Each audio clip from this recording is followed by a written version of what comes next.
वचन के मनन के लिए हम लोग निकालेंगे निर्गमन उसका 16वां अध्याय, एक्सोडस चैप्टर 16, निर्गमन उसका 16वां अध्याय और पहली 3 आयतों को हम पढ़ेंगे। जिससे पहले हम पढ़े, मैं फिर से आप लोग को बता दूं, पिछली बार हम लोग 15वें अध्याय पे मनन कर रहे थे, जिसमें हमने मूसा और मरियम के विषय में गीत को देखा था, वो एक धन्यवाद का गीत। उसके बाद मूसा उन लोग को आगे लेके चलता है और उसके बाद हम देखते हैं मारा का अनुभव, और मारा के अनुभव के बाद एलीम और 70 खजूर के पेड़ों का अनुभव। और उस बात को हमने सीखा था कि मसीह जीवन जो है वो आगे बढ़ने वाला जीवन है और कभी भी एलीम का अनुभव जो है मारा के अनुभव के बिना नहीं आता। तो उन बातों को हम सीख रहे थे। आज हम 16वें अध्याय से आगे की ओर बढ़ेंगे। 16वां अध्याय उसकी पहली आयत से लेके 3री आयत तक हम पढ़ेंगे। फिर एलीम से कूच करके इजराइलियों की सारी मंडली मिस्र देश से निकलने के बाद दूसरे महीने के 15वें दिन को सीन नामक जंगल में, जो एलीम और सीने पर्वत के बीच में है, आ पहुंची। जंगल में इजराइलियों की सारी मंडली मूसा और हारून के विरुद्ध बकबक करने लगी। इजराइली उनसे कहने लगे, जब हम मिस्र देश में मांस की हांडियों के पास बैठकर मनमाना भोजन करते थे, तब यदि हम यहोवा के हाथ से मार डाले भी जाते तो उत्तम वही था। पर तुम हमको इस जंगल में इसलिए निकाल ले आए हो कि सारे समाज को भूखों मार डालो। यहाँ पर हम जब इसके 3 आयतों को पढ़ते हैं तो इन 3 आयतों में हमको देखने को मिलता है कि फिर से एक प्रस्थान की तैयारी। लिखा है कि फिर एलीम से कूच करके इजराइलियों की सारी मंडली मिस्र देश से निकलने के बाद दूसरे महीने के 15वें दिन को सीने नामक जंगल में, जो एलीम और सीने पर्वत के बीच में है, आ पहुंची। पिछली बार हम देख रहे थे कि समुद्र पार करने के बाद वो लोग वहां डेरा करते हैं और प्रभु को धन्यवाद चढ़ाते हैं। एक आनंद का माहौल था। लेकिन परमेश्वर का दास मूसा उनको बोलता है कि यहाँ रुकना नहीं है, आगे जाना है। और आगे जाते हैं तो मारा का अनुभव मिलता है। लेकिन परमेश्वर उनको सिखाता है, कुछ बनाता है और उसके बाद उनको वो एलीम तक पहुंचाता है, जो प्रभु के एक इंतजाम को दिखाता है। यहाँ पर हम जैसे ही आते हैं तो जो इतनी सुंदर जगह जहाँ परमेश्वर ले गया था, जहाँ पर 70 खजूर के वृक्ष थे और 12 पानी के सोते थे, उस अच्छी जगह पर कुछ समय परमेश्वर ने इजरायलियों को रखा और उसके बाद इजरायलियों को यह आज्ञा मिली कि उनको प्रस्थान करना है।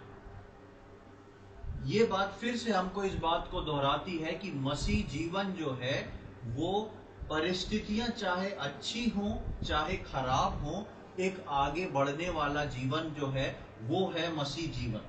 क्योंकि मसीह लोग जो हैं परिस्थितियों को गुजारने के लिए इस दुनिया में नहीं आए हैं, लेकिन परमेश्वर को समझने को, उसके लिए अपने जीवन को तैयार करने के लिए इस पृथ्वी पे आए हैं। इसलिए हमारे जीवन में कई बार अच्छी से अच्छी परिस्थितियां आके खड़ी होती हैं और कई बार बहुत दुखदायक और कष्ट वाली परिस्थितियां आके खड़ी होती हैं। लेकिन मसीह जीवन जो है हर परिस्थिति को पार करके आगे बढ़ने वाला जीवन है। ये परिस्थितियां जो हैं, चाहे वो दुख की हो चाहे आनंद और खुशी की हो, ये कभी भी एक मसीह के जीवन में रुकावट का कारण नहीं बनना चाहिए। हमको उस वे में चलना है जिस वे में परमेश्वर हमको चलाना चाहता है। और वही बात को परमेश्वर यहाँ सिखाता है। मारा के कड़वे अनुभव के बाद भी परमेश्वर उनको एक सुंदर स्थान में लाया, लेकिन वो सुंदर स्थान परमानेंट नहीं था। वो थोड़े दिन का स्थान था और परमेश्वर उनको फिर वहां से निकालता है और निकाल के आगे बढ़ता है। और यही चीज जो है, यही लॉ जो है वो विश्वासियों के लिए लागू होता है कि मुझको और आपको बढ़ते रहने वाला मसीह जीवन को फॉलो करना है, जहां पर प्रभु हमको आगे सिखाता चला जाए। हो सकता है वो सीखने की परिस्थितियां जो है हमारे लिए अच्छी हो या अच्छी ना हो, लेकिन परमेश्वर हमको तैयार करके आगे बढ़ाता है। और इन 3 आयतों में हम जब आते हैं तो शुरुआती आयत में इस बात को देखते हैं, और जैसे ही हम आगे बढ़ते हैं तो देखते हैं कि आगे बढ़ने वाले जीवन में शिकायत और अपनी भरपूरी और मनमानी के जीवन को वापस इजरायली सोचने लगते हैं।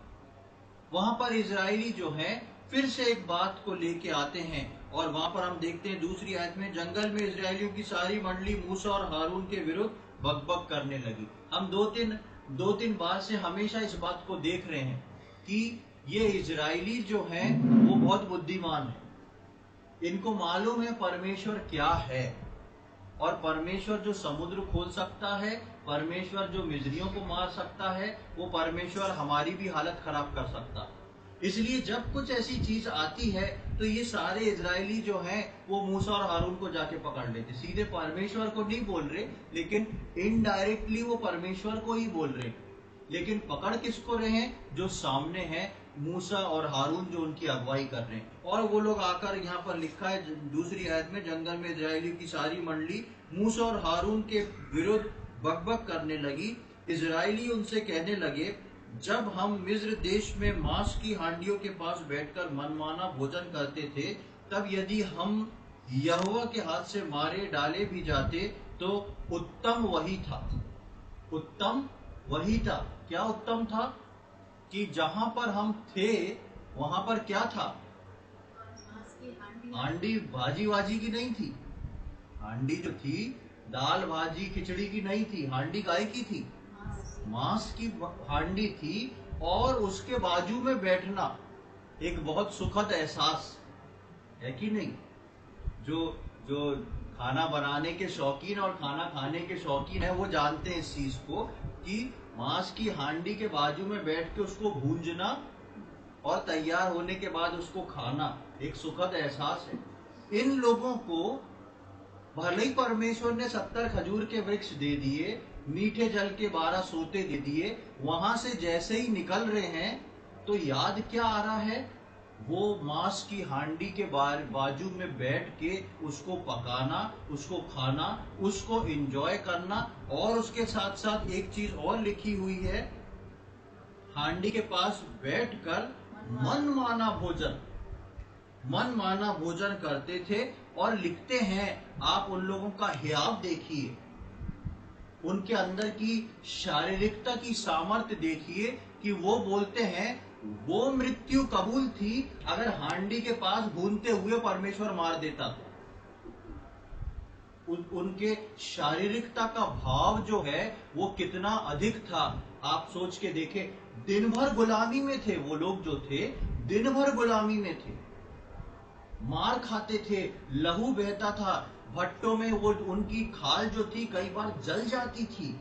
ऐसी दिन भर सुबह से भोर को उठते ही रात तक उनका यही काम था।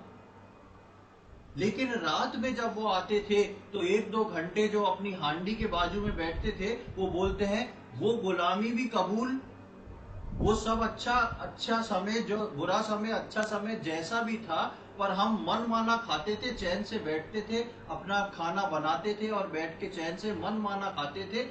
ऐसे में परमेश्वर हमको मार भी देता तो चल जाता। जब उस परिस्थिति में थे, कहां 430 वर्ष की गुलामी में थे, तब लिखा है कि वो परमेश्वर की दोहाई देते थे, रोते थे और चिल्लाते थे। और बाइबल इस बात को बताती है कि परमेश्वर मूसा को बुला के बोलता है कि मैंने अपने प्रजा के आंसुओं को देखा है, उनके दर्द को सुना है, उनका कर्राहट, उनका चिल्लाना जो है मेरे कानों तक पहुंचा है। ये उनकी प्रार्थना थी कि परमेश्वर इस परिस्थिति में से हमको निकालें। लेकिन जब परमेश्वर उनको इस परिस्थिति में से निकाल के लाता है, तब क्या बोल रहे हैं? वो परिस्थिति ज्यादा अच्छी है। कौन सी? जहां पर हम मन माना भोजन, यानी कि अपने मन के हिसाब से चलते थे, अपने मन के हिसाब से। आज किसके हिसाब से चल रहे हैं? आज आगे आगे आपका खंबा और बादल जा रहा है। कहने को परमेश्वर की उपस्थिति है, लेकिन उनको अपने मन के हिसाब से चलना जो था वो ज्यादा भारा था। और वो ज्यादा भारा था, इसलिए वो इस बात की शिकायत को लेके आते और बोलते हैं कि यदि हम यहोवा के हाथ से मारे डाले भी जाते तो उत्तम वही था। हमारे लिए उत्तम यही बात थी कि हम मर जाते, पर तुम हमको इस जंगल में इसलिए निकाल के ले आए हो कि इस सारे समाज को भूखा मारो। यहाँ पे क्या शब्द इस्तेमाल हो रहा है? कौन निकाल के ले आया है? तुम। यानी कि कौन लेके आया है? मूसा और हारून लेके आए। जब उन्होंने बात सुनी, अब सोचें ये लोग कैसे समुद्र के तट पे खड़े होकर आराधना कर रहे थे, बोल रहे थे प्रभु तू सामर्थी है, तू शक्तिशाली है, तू जो है तूने मिस्रियों को जो है डुबो दिया है, तू अद्भुत है। वही लोग जो हैं अब आके कह रहे हैं कि तुम लोग ले आए हो यहाँ पर और इसलिए लाए हो कि मार दें। प्रियो, हमारे जीवन में कई बार परिस्थितियों के कारण हम परमेश्वर की योजना जो है हमारे आंखों के सामने धुंधल हो जाती है, धुंधली पड़ जाती है। लेकिन हमको इस बात को सीखना है कि अगर हम उद्धार पाए हुए विश्वासी हैं तो परमेश्वर मुझको और आपको उचित मार्ग में लेके चलता है। वो मनुष्य नहीं जो भूल चूक करे, वो इन मनुष्य नहीं कि गड़बड़ी हो जाए उसके काम में। आगे हम देखते हैं, जब हम इसकी 4वीं आयत से लेके 6वीं आयत तक पढ़ते हैं तो वहां परमेश्वर के जवाब को देखते हैं और परमेश्वर के एक इंतजाम को देखते हैं। 4 से 6 तक पढ़ेंगे हम। तब यहोवा ने मूसा से कहा, देखो मैं तुम लोगों के लिए आकाश से भोजन वस्तु बरसाऊंगा और ये लोग प्रतिदिन बाहर जाकर प्रतिदिन का भोजन इकट्ठा करेंगे। इससे मैं उनकी परीक्षा करूंगा कि ये मेरी व्यवस्था पर चलेंगे कि नहीं। और ऐसा होगा कि 6वें दिन वह भोजन अन्य दिनों से दूना होगा, इसलिए जो कुछ वे उस दिन बटोरे उसे तैयार कर रखें। तब मूसा और हारून ने सारे इस्राएलियों से कहा, सांझ को तुम जान लोगे कि जो तुमको मिस्र देश से निकाल ले आया है वह यहोवा है। यहाँ पर हम देखते हैं कि परमेश्वर ये सारी बातों को सुनता है। मूसा जाके परमेश्वर को नहीं बोल रहा है, लेकिन परमेश्वर इन सब की बातचीतों को बहुत ध्यान से सुनता है। हमारे कन्वर्सेशन, हमारी बातचीत और हमारे हृदय के भाव जो हैं उन सब को परमेश्वर बहुत ध्यान से सुनता है। और परमेश्वर जो है सीधा मूसा को आके बोल देता है कि मैं इन लोगों को देख लिया हूँ, समझ लिया हूँ ये कैसे हैं, और इन लोगों को तुम जाके बोल दो कि ये लोग जो हैं इनके लिए मैं खाने का इंतजाम करूंगा। और लिखा है कि हर रोज प्रतिदिन सवेरे जो है मैं इनको भोजन दिया करूंगा। परमेश्वर जो था इनको इस परिस्थिति में ला रहा था कि परमेश्वर इनको भोजन प्रोवाइड करे। ये परमेश्वर की इच्छा थी कि परमेश्वर इनको वहां से निकाल के ला रहा था कि ऐसी परिस्थितियां बने जहां पर परमेश्वर इनको भोजन प्रोवाइड करे और परमेश्वर इनको कुछ समझाए और बताए कि परमेश्वर की तरफ से जो भोजन है वो क्या होता है, क्यों होता है और किस लिए होता है।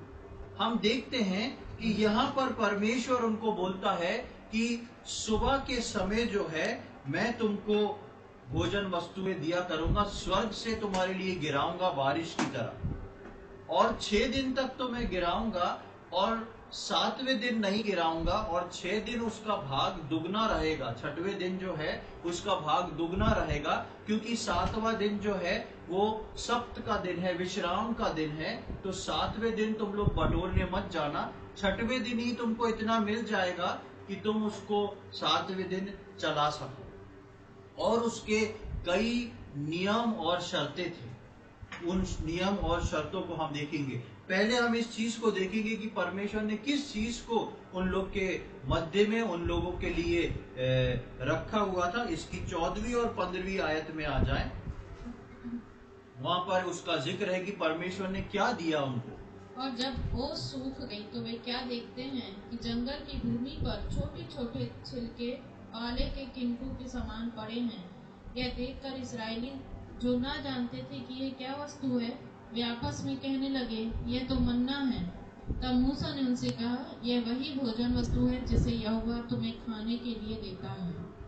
यहाँ पर हम देखते हैं कि जैसा परमेश्वर ने बोला था वैसा ही सुबह सुबह क्या होता है कि जब ओस सूख गई, परमेश्वर ने एक ऐसा इंतजाम किया था कि रात में जब जंगल में ओस गिरती थी इनको सुबह भोर के समय जल्दी जाके, जैसे ही जो जहां पर जिस प्रकार ओस बिखर जाती है, उस प्रकार ओस जब गिरती थी, वो ओस के बाद जो था एक सफेद रंग का बीज जैसा पूरी पृथ्वी पे उस स्थान पर फैल जाता था।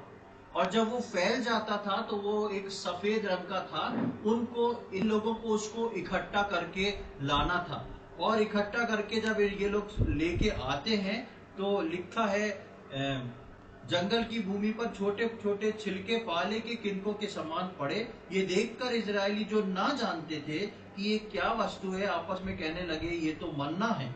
तब मूसा ने उनसे कहा, ये वही भोजन वस्तु है जिसे पर तुम्हें यहोवा तुम्हें खाने के लिए देता है। अब परमेश्वर ने इनके कहने के अनुसार इनको सुबह सुबह जो था मन्ना नामक एक बीज को बरसाया। ये मन्ना इन लोगों ने नाम रखा था।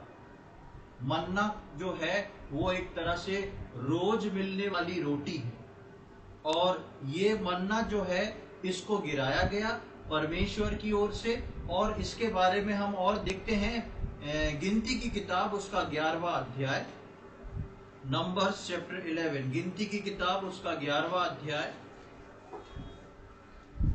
और उसका 7 से लेके 10 तक हम पढ़ेंगे।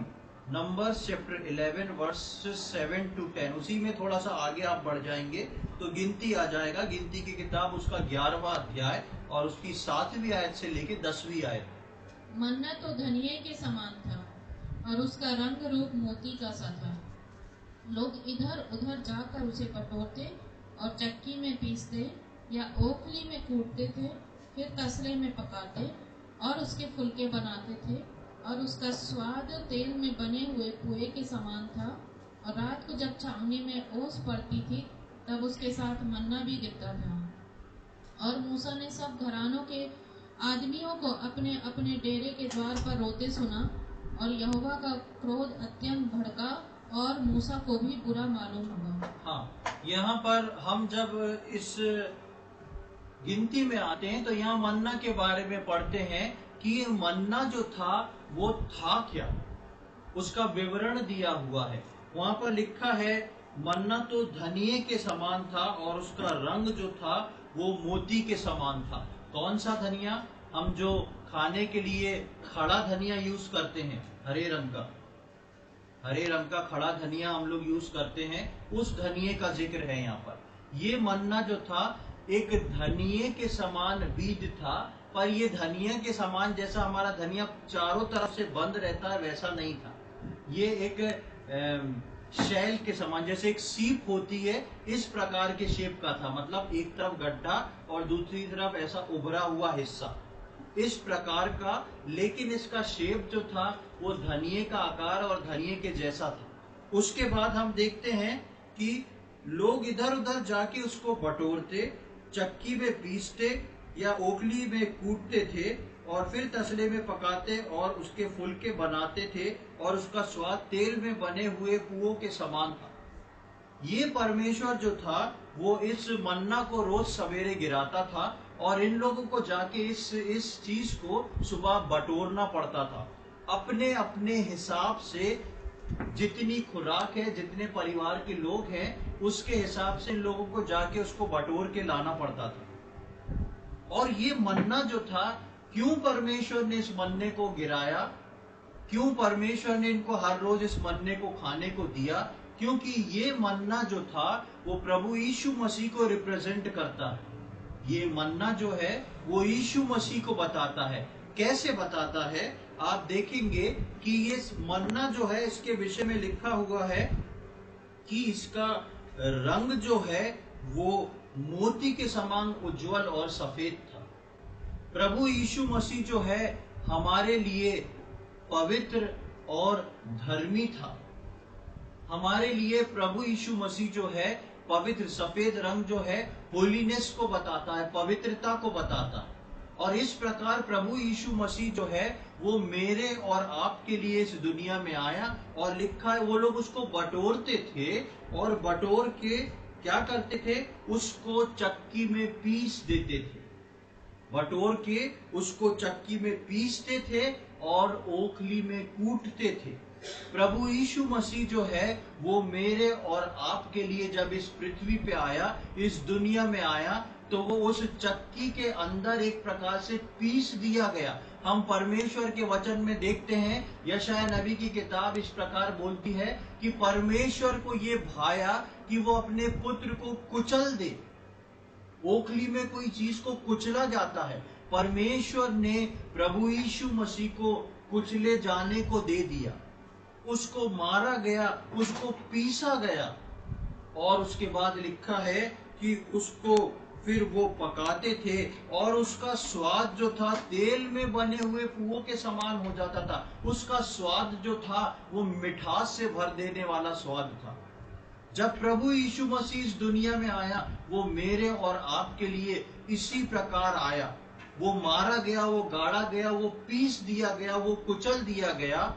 और उसके कुचले जाने के कारण, उसके पीसे जाने के कारण जो लोग उसको अपना उद्धारकर्ता के रूप में ग्रहण कर लेते हैं, उनका जीवन अनंत काल की मिठास के लिए भर जाता है। उनका जीवन अनंत काल की मिठास से भर जाता है।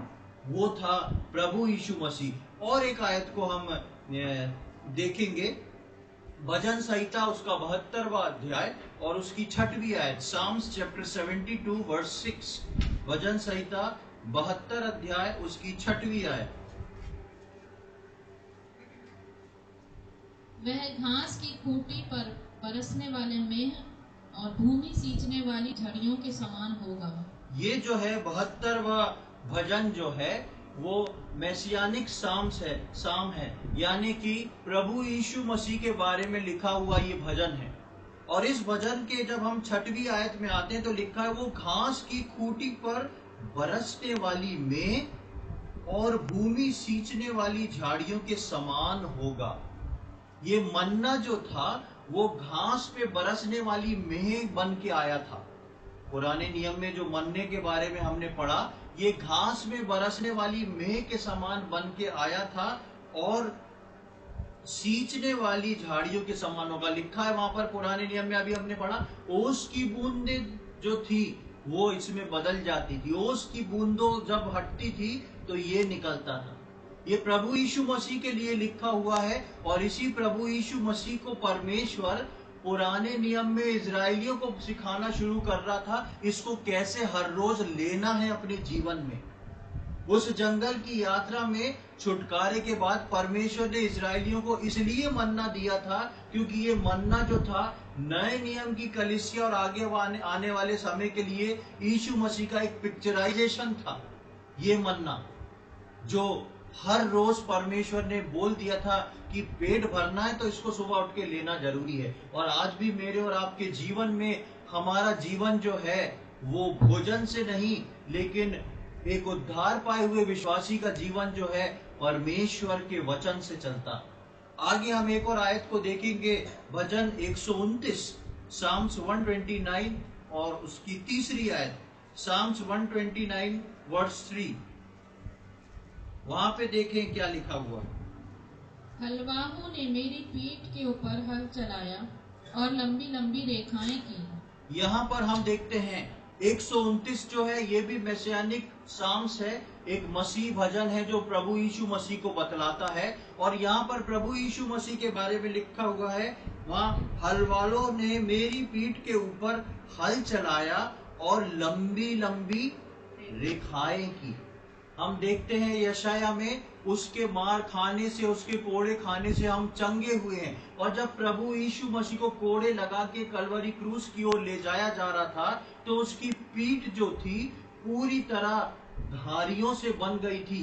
वो ऐसी धारियां जो अंदर मांस में खुदी हुई थी, जिससे लहू बाहर आ रहा था, क्योंकि कोड़ों ने उसकी पीठ को छील के लाइनें बना दी थी। ऐसी धारियों को बना दिया था प्रभु यीशु मसीह की पीठ पे। और इसीलिए यहाँ भजन में लिखा हुआ है कि लंबी लंबी रेखाएं की। और जब हमने अभी गिनती में पढ़ा कि ये मन्ना जो था धनिये के बीज के समान एक बीज था। आपने धनिये का बीज देखा है? क्या होता है उसके ऊपर, कौन सा डिजाइन होता है? धारियां होती हैं।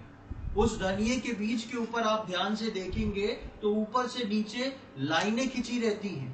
इसलिए बाइबल में उस बात को समझाने के लिए बताया गया है कि ये मन्ना जो था धनिये के बीज के समान था, क्योंकि धनिये के बीज में लाइनिंग होती है। भजन संहिता में मसीहानिक साउंड्स में इस बात को बताया गया है कि उस हल वालों ने उसकी पीठ पे धारियां बना दी। और हम नए नियम में देखते हैं कि प्रभु यीशु मसीह जब कोड़े खा के निकला तो उसकी पूरी पीठ जो थी वो धारियों से बनी हुई थी।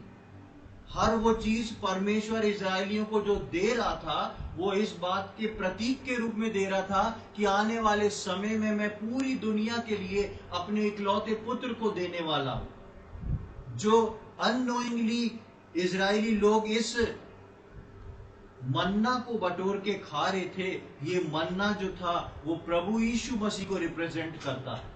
ये मन्ना जो है प्रभु यीशु मसीह को बताता था, और इसलिए परमेश्वर ने इस बात को ठहराया था कि तुमको हर रोज सुबह जो है मन्ना ही दिया जाएगा। आगे हम देखते हैं व्यवस्था विवरण उसका 8वां अध्याय, ड्यूटरोनोमी चैप्टर 8, व्यवस्था विवरण उसका 8वां अध्याय उसकी 3री आयत, ड्यूटरोनोमी चैप्टर 8 वर्स 3।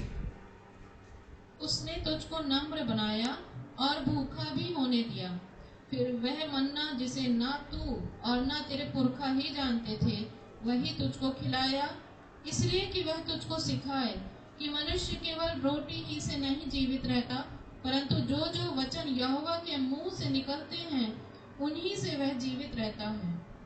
यहाँ पर परमेश्वर उनको मन्ना खिलाने के बाद उसका रीजन बताता है, किनको? इजरायलियों को। वो बोलता है उसने तुझे नम्र बनाया, भूखा भी होने दिया, फिर वो मन्ना जिसे तू और ना तेरे पुरखा ही जानते थे वही तुझे खिलाया। यहाँ पर आप नोट करें, लिखा है वही, ओनली दैट। परमेश्वर ने वही उनको खिलाया, भूखा रखा, नम्र बनाया, दीन बनाया, और सिर्फ उनको खाने के लिए मन्ना ही दिया। और मन्ना ही खाने को क्यों दिया? लिखा है इसलिए कि वो तुझको सिखाए कि मनुष्य केवल रोटी ही से नहीं जीवित रहता, परंतु जो जो वचन यहोवा के मुंह से निकलता है उन ही से वो जीवित रहता है। हम पढ़ते हैं यूहन्ना रचित सुसमाचार में, आदि में वचन था, वचन परमेश्वर के साथ था। और हम आगे पढ़ते हैं कि वचन देहधारी हुआ, और वो वचन जो था प्रभु यीशु मसीह था।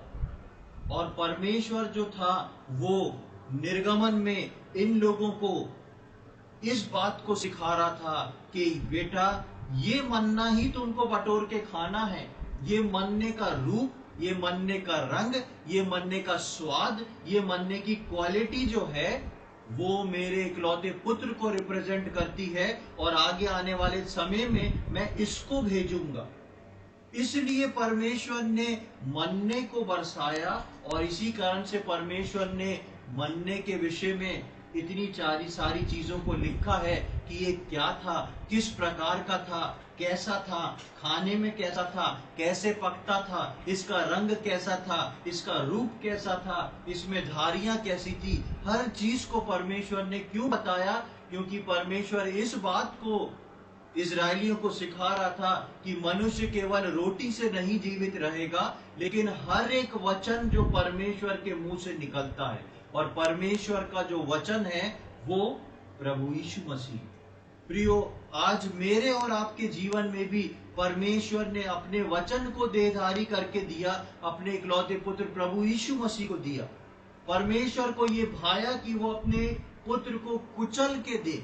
वो मेरे और आपके लिए उस मन्ना के समान कूटा गया, चक्की में पीसा गया, उसकी पीठ पे धारियां बन गई, वो लहूलुहान हुआ। क्योंकि पुराने नियम में जिन इजरायलियों ने उस मन्ने को खा के जीवित रहे थे, आज मैं और आप परमेश्वर के वचन से जीवित हैं। और परमेश्वर इस बात को बताता है कि मेरे बच्चे जो हैं, जो मुझको उद्धारकर्ता के रूप में ग्रहण करके मेरे पास आते हैं, वो मेरे वचन के द्वारा जीवित रहेंगे। वो दुनिया के इंतजाम के द्वारा जीवित नहीं रहेंगे। दुनिया का इंतजाम इन इजराइलियों को जब पानी मिला था तो कड़वा मिला था, लेकिन जब वो एलीम पहुंचे थे वो था प्रोविजन फ्रॉम गॉड, परमेश्वर के द्वारा इंतजाम। वो परमेश्वर के इंतजाम उनके जीवन में मिठास को लाया था। हमारे जीवन के कई इंतजाम जो हैं हमारे जीवन के अंदर कड़वेपन को ला सकते हैं, लेकिन जो विश्वासी परमेश्वर के वचन के द्वारा जीवित रहता है, परमेश्वर उसके जीवन में मिठास को भरता है। लिखा है कि वो लोग जब उसको खाते थे, कूटते थे, पीसते थे, पकाते थे, खाते थे, तो खाने में वो कैसा था? पुए के समान, तेल में बने हुए पुए के समान। पुआ क्या होता है?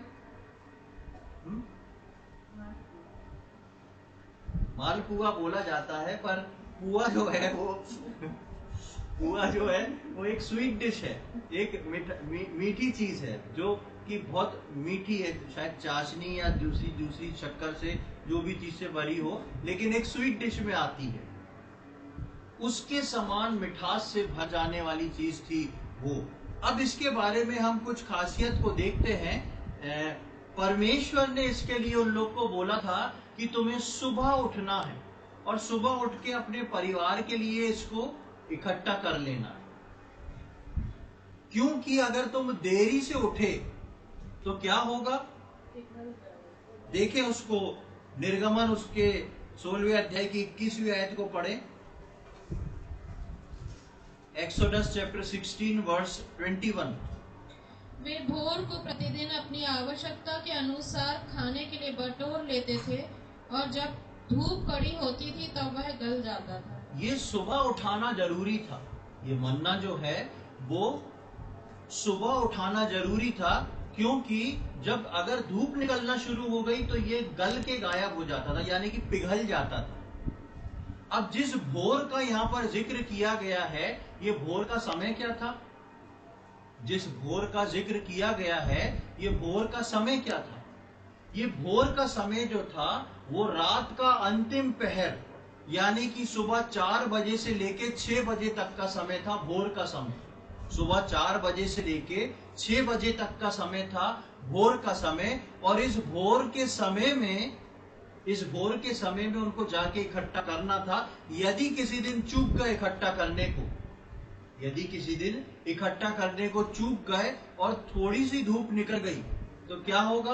पिघल जाएगा, वो पूरा पिघल जाएगा। और सबके पास उनकी आवश्यकता के अनुसार है। ऐसा नहीं कि जाके भैया 1 कटोरी आटा 1 कटोरी चावल आज के लिए दे दो, कल हम वापिस कर देंगे। भाई उनने अपने हिसाब का इकट्ठा किया है।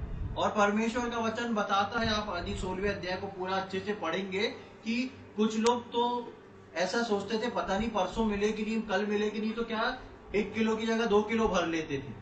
लेकिन लिखा है कि जो लोग ऐसा करते थे उनका 1 किलो अपने आप सड़ जाता था, 1 किलो बचा रहता। तो किसी के पास एक्स्ट्रा नहीं है, जितना है उनकी जरूरत के हिसाब से। यदि आप उस दिन उठाने को चूक गए तो भूखा किसको रहना पड़ेगा? आपको रहना पड़ेगा। उस प्रकार से यहाँ पर बताया गया है।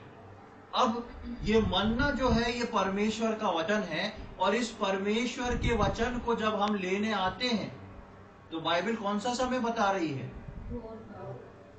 नहीं, टाइम बताइए। 4 से 6। 4 से 6। 4 से 6 हम क्या करते हैं? अरे रोशनी आ रही, पर्दा और खींच दो, कूलर तेज कर दो, एसी और बढ़ा दो, चैन से सो जाओगी, अभी कोई डिस्टरबेंस नहीं। ये 4 से 6 आप अपने जीवन में देख लीजिएगा। आप जब भी सुबह उठने का संघर्ष करेंगे आप नहीं उठ पाएंगे, क्योंकि शैतान एक विश्वासी को कभी नहीं चाहता कि वो सुबह जल्दी उठे।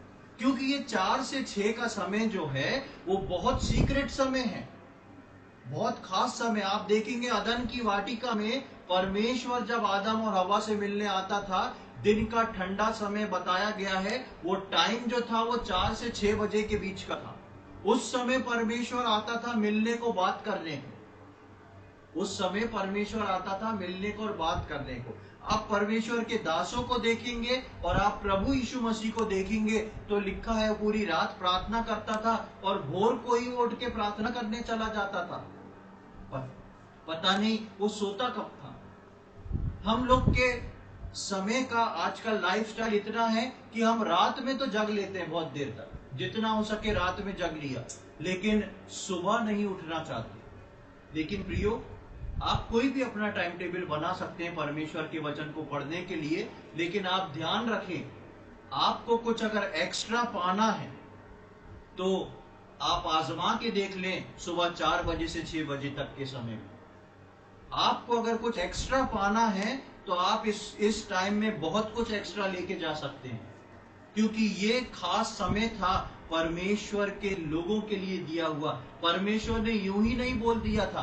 परमेश्वर चाहता तो बोलता ठीक है, नहीं पिघलेगा, दिन भर पड़ा, जब मन चाहे उठा के ले जाना, शाम को उठा के ले जाना। नहीं, क्योंकि ये मन्ना प्रभु यीशु मसीह को रिप्रेजेंट कर रहा है, इसलिए दिन की सबसे पहली शुरुआत जो है वो मसीह के साथ होना जरूरी है।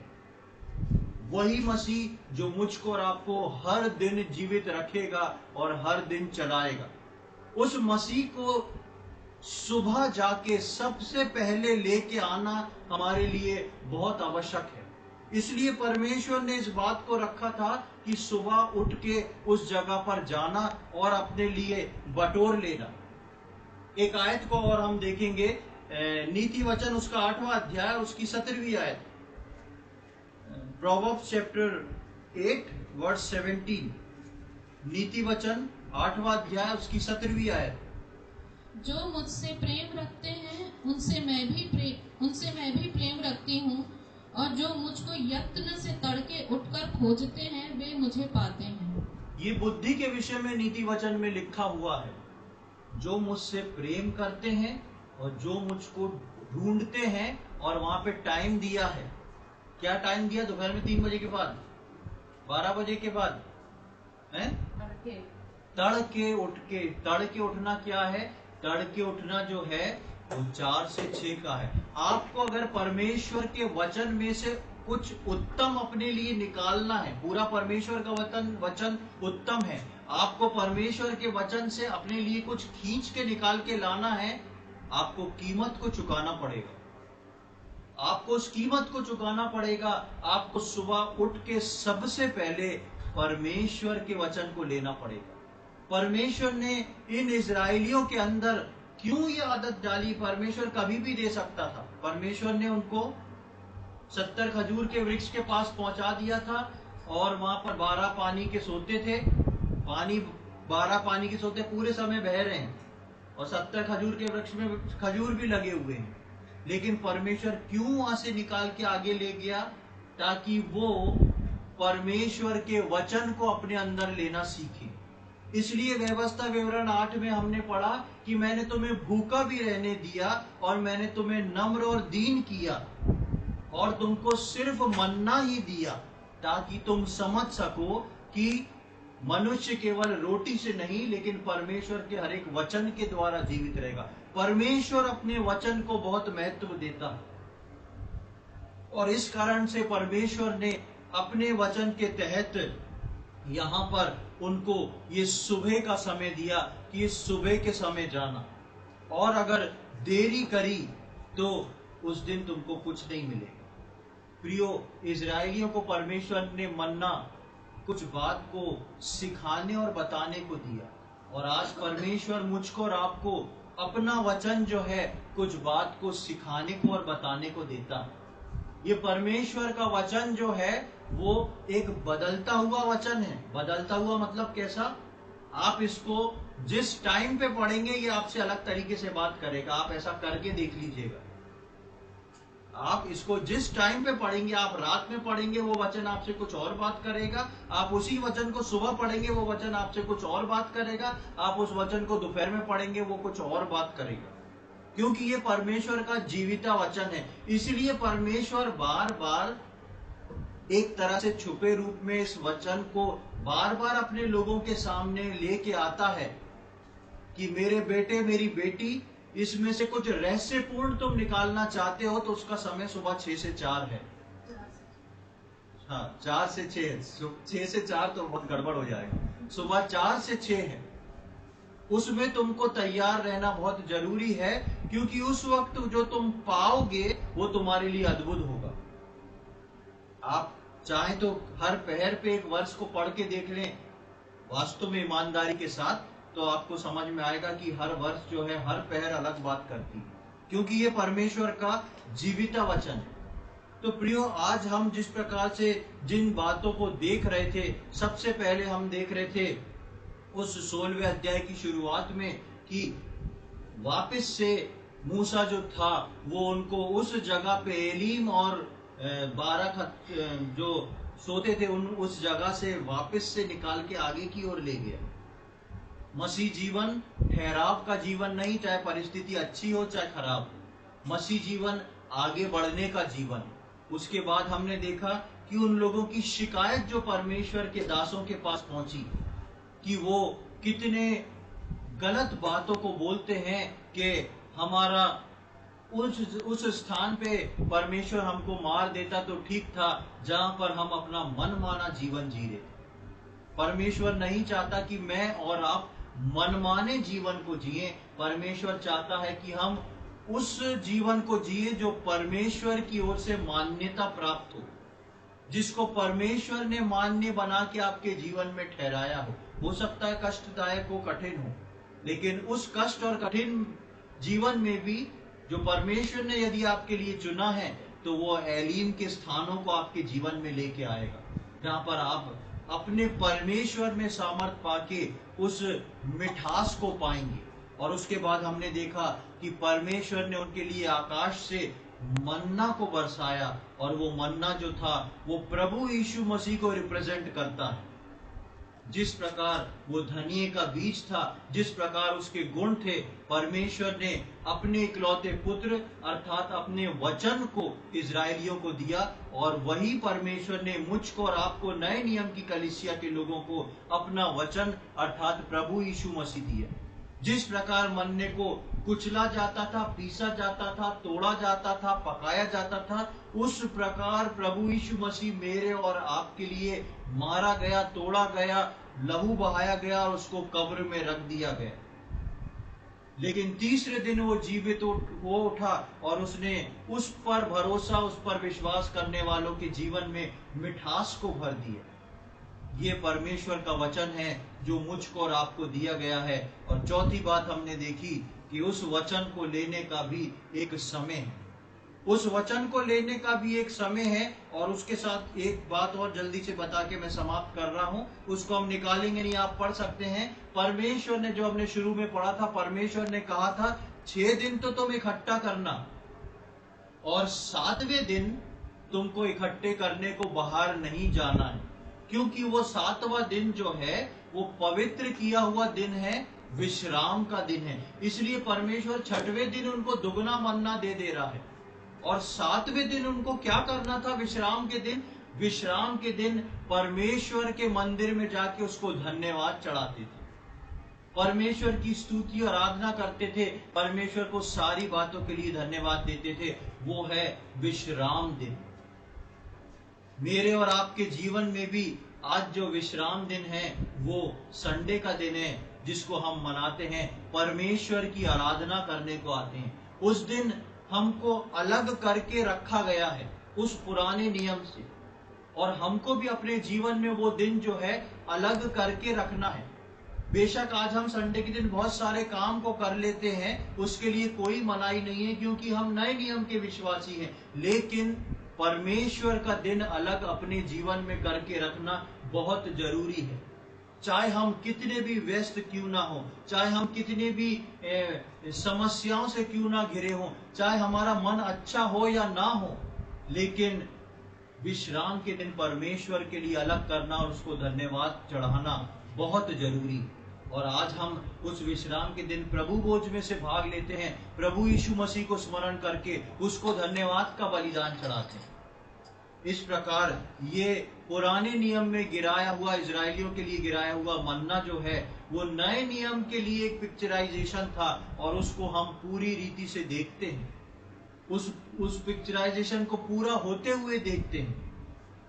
हम कोशिश करें कि हम आगे की ओर बढ़े, हम कोशिश करें परिस्थितियों को देख के परमेश्वर के विरोध में हम बुड़बुड़ाएं ना, हम कोशिश करें कि उस मन्ना जो परमेश्वर ने ठहराया है उसको लेने के लिए ललायित रहें।